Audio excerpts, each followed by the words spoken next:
Goalkeeper হিসেবে মনোনীত হয়েছেন।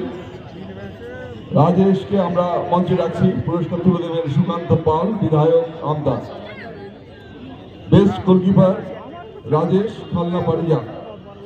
খালনা পারিজাতের বেস্ট গোলকিপার, একার হাতে দলের দুঃসময়ে প্রাচীর হয়ে দাঁড়িয়েছেন, প্রাচীর হয়ে দাঁড়িয়েছেন রাজেশ খালনা পারিজাতের বেস্ট গোলকিপার। অন্য কেউ যদি থাকেন খালনা পারিজাতের অন্য কেউ, বেস্ট গোলকিপার রাজেশ খালনা পারিজাতের, তাদেরই এক প্রতিনিধির হাতে পুরস্কার তুলে দিয়েছেন সুকান্ত পাল মহোদয়।